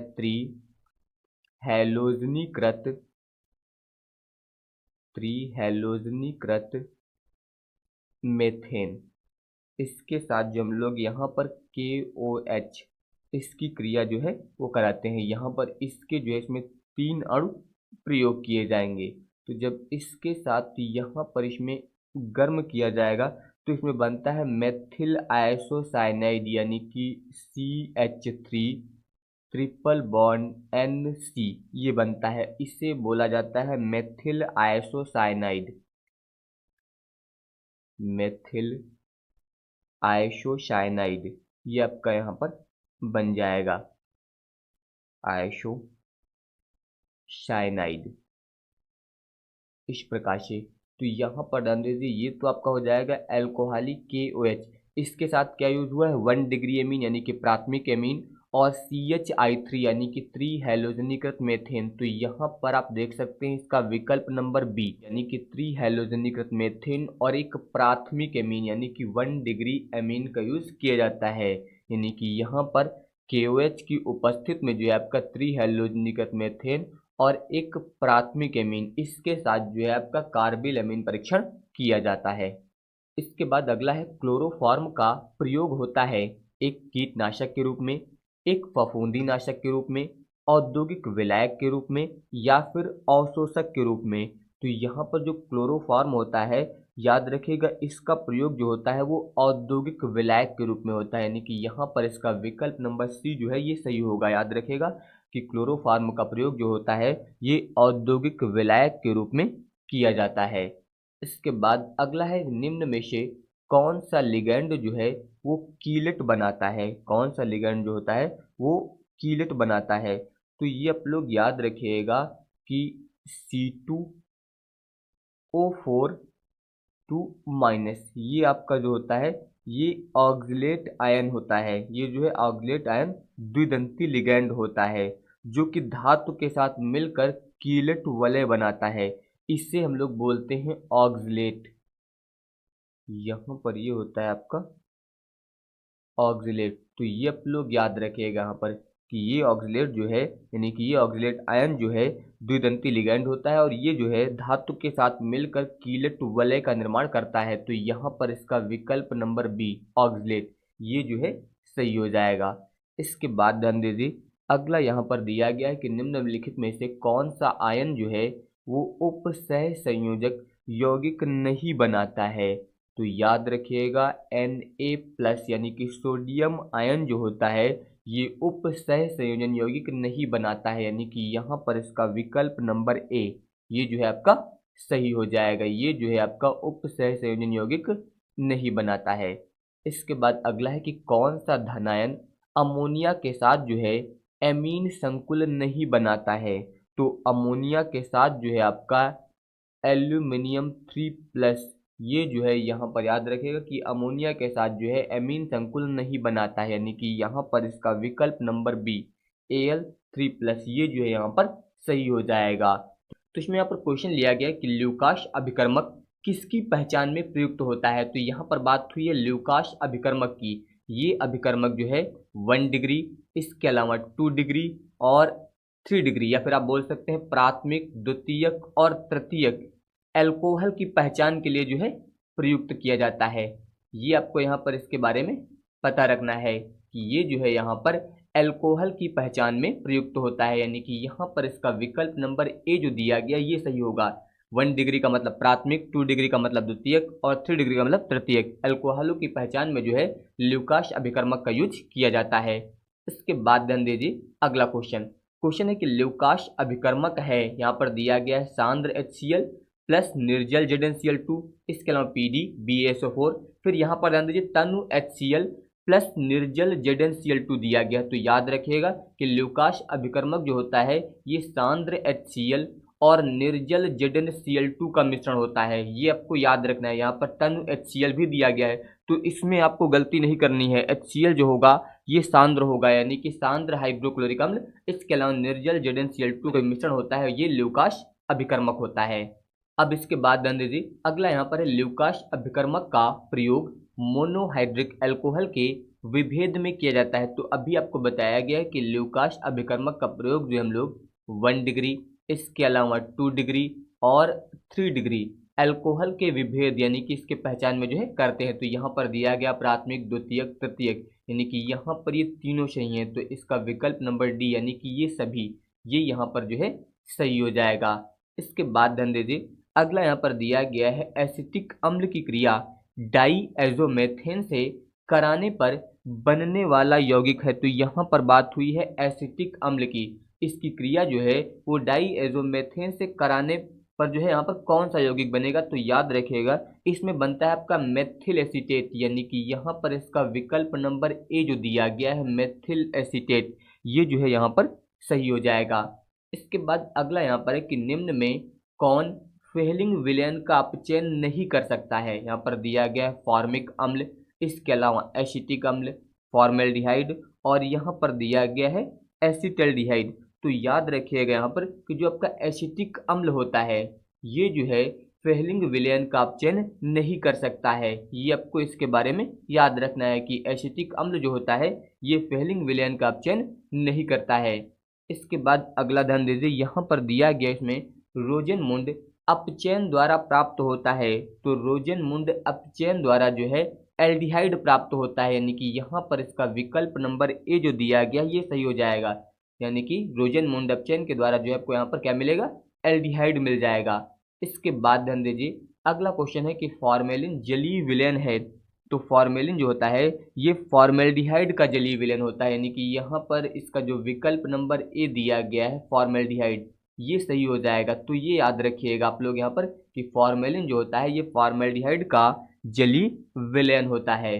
अब इसके बाद है वह अभिकर्मक जिसके साथ एसिटल्डिहाइड तथा एसीटोन दोनों आसानी से अभिक्रिया करते हैं। तो यहाँ पर बात हुई है एसिटल्डिहाइड और एसीटोन की, ये दोनों जो है यहाँ पर फेलिंग अभिकर्मक, इसके अलावा ग्रिग्नार्ड अभिकर्मक, सिफ अभिकर्मक या फिर टॉलन अभिकर्मक। तो याद रखिएगा कि ये दोनों जो है यहाँ पर ग्रिग्नार्ड अभिकर्मक, इससे जो है यहाँ पर ये दोनों जो है आसानी से अभिक्रिया करते हैं। तो ये आप लोग याद रखिएगा इसके बारे में।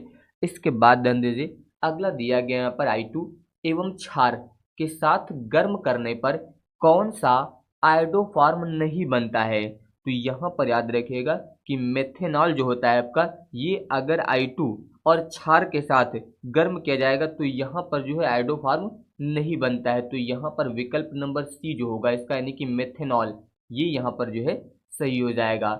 इसके बाद ध्यान दीजिए अगला यहाँ पर आपको दिया गया है कि फिनॉल को नाइट्रिक अम्ल के साथ गर्म करने पर प्राप्त होता है। यहाँ पर बात हुई है फिनॉल की, इसका अगर समीकरण लिखेंगे तो ध्यान दीजिए फिनॉल इस प्रकार से यहाँ पर आप बनाएंगे बेंजीन रिंग, इसमें लग जाएगा OH, तो ये हो जाएगा आपका फिनॉल। इसका जो है यहाँ पर नाइट्रीकरण होगा, इसका जो है यहाँ पर नाइट्रीकरण होगा और ये क्रिया जो होगी यहाँ पर सांद्र, ध्यान दीजिए नाइट्रिक अम्ल की बात हुई है यानी कि HNO3 से कराई जाएगी। तो यहाँ पर ध्यान दीजिए क्या बनेगा, इस प्रकार से यहाँ पर ये हो जाएगी बेंजीन रिंग। यहाँ पर इसमें लगा हुआ है आपका OH। अब इसमें यहाँ पर जो है एक NO2 समूह जुड़ जाएगा, एक NO2 आपका यहाँ पर जुड़ जाएगा और एक NO2 जो है यहाँ पर जुड़ जाएगा। तो अगर आप इसमें नंबरिंग करते हैं तो 1 2 3 4 5 6, तो यहाँ पर ध्यान दीजिए एक NO2 2 नंबर पर है, 4 पर है, 6 पर। तो अगर इसका आप नाम लिखेंगे तो ये हो जाएगा 2 4 6 ट्राई नाइट्रोफिनॉल। इससे बोला जाता है ट्राई नाइट्रोफिनॉल, इस प्रकार से। या फिर इसका नाम आप लोग याद रखिएगा, इससे बोलते हैं पिक्रिक अम्ल, पिक्रिक अम्ल। तो 2 4 6 ट्राई नाइट्रोफिनॉल या फिर आप बोल सकते हैं पिक्रिक अम्ल, यानी कि यहाँ पर इसका विकल्प नंबर बी जो दिया गया है ये सही हो जाएगा। तो याद रखिएगा कि फिनॉल को नाइट्रिक अम्ल के साथ गर्म करने पर जो है इसमें क्या बनता है, इसमें बन जाता है यहाँ पर पिक्रिक अम्ल। इसके बाद ध्यान दीजिए अगला यहाँ पर है ग्लूकोज को एथिल अल्कोहल में परिवर्तित करने के लिए प्रयुक्त एंजाइम है। तो यहाँ पर बात हुई है ग्लूकोज की। तो ग्लूकोज को जो है एथिल अल्कोहल में परिवर्तित करने के लिए जाइमेज का यूज किया जाता है, यानी कि यहाँ पर इसका जो विकल्प नंबर बी दिया गया है जाइमेज, ये यहाँ पर जो है सही हो जाएगा। ये आप लोग याद रखिएगा। इसके बाद ध्यान दीजिए अगला है परिशोधित स्प्रिट में अल्कोहल होता है। तो परिशोधित स्प्रिट में अल्कोहल की जो मात्रा होती है वो होती है 95.5% ये होती है। तो यहाँ पर आप ध्यान दीजिए इसका जो विकल्प नंबर बी दिया गया है ये यहाँ पर जो है सही हो जाएगा। इसके बाद ध्यान दीजिए अगला है निम्न में से कौन सा यौगिक जो है फेहलिंग विलयन को अपचयित नहीं करता है। तो ये आप लोग याद रखिएगा यहाँ पर कि केवल जो है CHO समूह युक्त यौगिक जो है वो फेहलिंग विलयन को अपचयित कर सकते हैं। जिनमें CHO समूह होता है वही जो है फेहलिंग विलयन को अपचयित कर सकते हैं। तो यहाँ पर जो CH3COOH दिया गया है ये जो है फेहलिंग विलयन के साथ कोई क्रिया नहीं करेगा, ये यहाँ पर जो है कोई क्रिया नहीं करेगा। ये आप लोग याद रखिएगा कि ये जो है यहाँ पर कोई क्रिया नहीं करेगा, यानी कि यहाँ पर जो है इसका विकल्प नंबर ए ये सही हो जाएगा, क्योंकि आपको बताया गया है कि फेहलिंग विलयन को वही अपचयित कर सकते हैं जिनमें CHO समूह होता है। तो यहाँ पर ध्यान दीजिए इसमें आपका CHO समूह है, यहाँ पर भी आपका CHO समूह है और इसमें भी आपका CHO समूह होता है। तो यहाँ पर ध्यान दीजिए जो ये दिया गया था CH3COOH ये जो है यहाँ पर फेहलिंग विलयन के साथ कोई क्रिया नहीं करता है, यानी कि यहाँ पर इसका विकल्प नंबर ए जो है सही हो जाएगा। इसके बाद ध्यान दीजिए अगला है एमाइडों से एमीन बनाने में प्रयुक्त अभिकर्मक है। तो यहाँ पर बात हुई है एमाइड से एमीन बनाने की। अगर इसका आप रासायनिक समीकरण लिखते हैं तो एमाइड के लिए ध्यान दीजिए जैसे कि आप यूज कर सकते हैं यहाँ पर C6H5CONH2, इससे बोला जाता है बेंजेमाइड। इसका आप नाम लिख सकते हैं, ये हो जाएगा बेंजेमाइड। इस प्रकार से इसकी क्रिया अगर आप Br2 यानी कि ब्रोमीन और पोटेशियम हाइड्रोक्साइड यानी कि KOH से कराते हैं तो इससे जब क्रिया कराएंगे तो इसमें आपका बनेगा C6H5NH2। इसके अलावा बन जाएगा K2CO3 और आपका यहाँ पर बनता है पोटेशियम ब्रोमाइड और साथ में H2O। अगर इसे आप संतुलित करेंगे तो यहाँ पर इसके जो है 4 अणु प्रयोग किए जाएंगे। इसके अलावा यहाँ पर आएगा 2KBr और यहाँ पर हो जाएगा 2H2O। तो ये जो अभिक्रिया है इसे बोला जाता है हाफ मान ब्रोमेमाइड अभिक्रिया, ये आप लोग याद रखिएगा। तो यहाँ पर ये आपका बनता है इसमें एमीन। तो वही यहाँ पर ध्यान दीजिए बताया गया था कि एमाइडों से एमीन बनाने में प्रयुक्त अभिकर्मक है। तो यहाँ पर प्रयुक्त अभिकर्मक क्या हो जाएगा, ध्यान दीजिए Br2 और इसके अलावा KOH ये होगा, यानी कि यहाँ पर जो है इसका विकल्प नंबर ए जो दिया गया है ये यहाँ पर सही हो जाएगा। इसके बाद अगला है कि एमीनो का जलीय विलयन होता है, तो जो एमीन होते हैं उनका जलीय विलयन जो होता है वो क्षारीय होता है, यानी कि यहाँ पर इसका विकल्प नंबर बी जो है सही हो जाएगा। इसके बाद अगला है कार्बिल एमीन अभिक्रिया में बनता है, तो यहाँ पर बात हुई है कार्बिल एमीन अभिक्रिया की। अगर आप इसका समीकरण लिखते हैं तो यहाँ पर क्रिया कराई जाती है प्राथमिक एमीन की, यानी कि RNH2। इसकी क्रिया जो है क्लोरोफॉर्म यानी कि CHCl3 और इसके अलावा एल्कोहलिक KOH के साथ कराया जाता है, यानी कि इन तीनों को यहाँ पर जो है गर्म किया जाता है। जब इससे गर्म किया जाता है तो इसमें बनता है आपका R, यहाँ पर होता है N और इसके अलावा यहाँ पर C। इस प्रकार से ये बनेगा और इसमें बनता है आपका KCl और साथ में बनता है H2O, यानी कि अगर आप यहाँ पर इसे संतुलित करेंगे तो यहाँ पर इसके जो है 3 अणु प्रयोग किए जाते हैं और इधर इसके जो है यहाँ पर 3 अणु बनेंगे और 3 अणु जल के भी यहाँ पर बन जाएंगे। तो यहाँ पर ये जो बना है इससे बोला जाता है आइसोसाइनाइड, इससे बोला जाता है आइसोसाइनाइड। तो यहाँ पर ये जो अभिक्रिया है ये आपकी कार्बिल एमीन अभिक्रिया है और इसमें क्या बना है आपका आइसोसाइनाइड बना है, यानी कि यहाँ पर इसका विकल्प नंबर बी जो दिया गया है ये सही हो जाएगा। अब इसके बाद ध्यान दीजिए यहाँ पर है RNH2 CHCl3, इसके अलावा एल्कोहली KOH की अभिक्रिया कहलाती है। यही अभिक्रिया अभी आपको बताई गई थी जिसमें यहाँ पर KOH के जो है आपको 3 अणु प्रयोग करने थे और इसमें बना था आपका RNC, इसके अलावा बना था आपका 3KCl और यहाँ पर बना था 3H2O। यही आपको भी बताया गया इसके पहले, जिसे हम लोग बोले थे कार्बिल एमीन अभिक्रिया, यानी कि यहाँ पर इसका विकल्प नंबर बी, इस अभिक्रिया को क्या बोला जाएगा कार्बिल एमीन अभिक्रिया बोला जाएगा। तो ये आप लोग याद रखिएगा, इस अभिक्रिया में आपका ये जो बनता है इससे बोला जाता है आइसोसाइनाइड। यही इसके पहले अभी आपको बताया गया है। अब इसके बाद ध्यान दीजिए अगला यहाँ पर है कि नाइट्रोबेंजीन का प्रबल अम्लीय माध्यम में अपचयन करने पर अंतिम उत्पाद बनता है। तो याद रखिएगा कि नाइट्रोबेंजीन का प्रबल अम्लीय माध्यम में अपचयन करने पर अंतिम उत्पाद जो है इसमें एनिलीन बनता है, यानी कि यहाँ पर इसका विकल्प नंबर ए एनिलीन ये जो है यहाँ पर सही हो जाएगा। तो ये आप लोग याद रखिएगा। अब इसके बाद ध्यान दीजिए नाइट्रोबेंजीन को कहते हैं, तो याद रखिएगा नाइट्रोबेंजीन को जो है मेरवेन का तेल, यानी कि यहाँ पर इसका विकल्प नंबर बी जो दिया गया है ये यहाँ पर सही हो जाएगा। इसके बाद ध्यान दीजिए अगला क्वेश्चन यहाँ पर दिया गया है कि निम्नलिखित में से कौन सी एमीन जो है वो कार्बिल एमीन अभिक्रिया नहीं देती है। इनमें से कौन सी एमीन है जो कार्बिल एमीन अभिक्रिया नहीं देती है। तो यहाँ पर ये जो दिया गया आपको CH3 सिंगल बॉन्ड NHCH3, ये एमीन जो है ये कार्बिल एमीन अभिक्रिया नहीं देती है, ये आप लोग याद रखिएगा। इसके बाद अगला है अमीनों का जलीय विलयन होता है। अमीनों का जो जलीय विलयन होता है ये उभयधर्मी होता है, ये आप लोग याद रखिएगा कि अमीनों का जलीय विलयन जो होता है ये उभयधर्मी होता है, यानी कि यहाँ पर इसका विकल्प नंबर सी ये जो है सही हो जाएगा। इसके बाद ध्यान दीजिए अगला यहाँ पर है एमाइडों से एमीन बनाने में प्रयुक्त अभिकर्मक है। ये आपको पहले भी बताया जा चुका है, एमाइड से एमीन बनाने के लिए जो है Br2 और KOH का यूज किया जाता है, ये आप लोग याद रखिएगा। इसकी अभिक्रिया जो आपको भी पहले बताई गई है क्वेश्चन में। अब इसके बाद ध्यान दीजिए अगला है निम्नलिखित में से कौन सा यौगिक जो है बाईयूरेट परीक्षण नहीं देता है। तो याद रखिएगा यहाँ पर दिया गया आपको कार्बोहाइड्रेट, पॉलीपेप्टाइड, यूरिया और प्रोटीन। तो कार्बोहाइड्रेट जो होता है ये जो है बाईयूरेट परीक्षण नहीं देता है।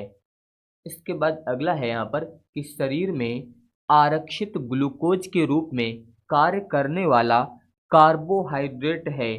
तो शरीर में कार्य करने वाला जो कार्बोहाइड्रेट है उससे बोला जाता है ग्लाइकोजन, यानी कि यहाँ पर इसका विकल्प नंबर सी ये जो है सही हो जाएगा। इसके बाद ध्यान दीजिए अगला यहाँ पर है कि सबसे मीठी शर्करा है। तो सबसे मीठी शर्करा जो होती है वो होती है आपकी सुक्रोज, यानी कि यहाँ पर इसका विकल्प नंबर डी ये जो है सही हो जाएगा। इसके बाद ध्यान दीजिए अगला अगला यहाँ पर है कैल्सीफेरॉल कहलाता है। कैल्सीफेरॉल जो है विटामिन डी कहलाता है, यानी कि आपका विकल्प नंबर डी यानी कि विटामिन डी को जो है कैल्सीफेरॉल बोला जाता है, ये आप लोग याद रखिएगा। इसके बाद अगला है एस्कॉर्बिक अम्ल है। एस्कॉर्बिक अम्ल जो है एक विटामिन होता है, यानी कि यहाँ पर जो है इसका विकल्प नंबर डी ये सही हो जाएगा कि एस्कॉर्बिक अम्ल जो है ये विटामिन है। इसके बाद ध्यान दीजिए अगला है डीएनए में कौन सा क्षारक नहीं होता है। तो डीएनए में जो है आपका यूरेसिल नहीं होता है, ये आप लोग याद रखिएगा। डीएनए में जो है आपका यूरेसिल ये जो है डीएनए में नहीं होता है, यानी कि यहाँ पर जो है इसका विकल्प नंबर सी ये जो है सही हो जाएगा। इसके बाद ध्यान दीजिए अगला यहाँ पर है आरएनए में उपस्थित क्षारक है।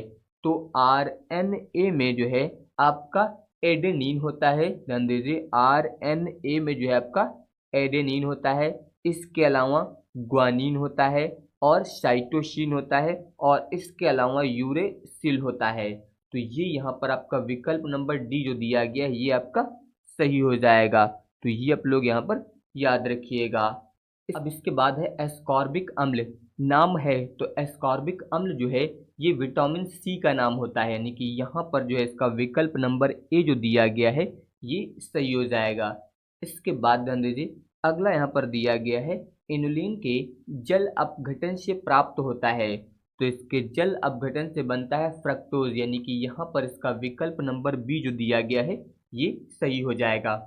इसके बाद अगला है वह कार्बोहाइड्रेट जो मनुष्यों के पाचन तंत्र में नहीं पचता है, तो उससे बोला जाता है सेलुलोज, यानी कि यहाँ पर इसका जो विकल्प नंबर बी दिया गया है सेलुलोज जो है ये मनुष्यों के पाचन तंत्र में नहीं पचता है। तो ये विकल्प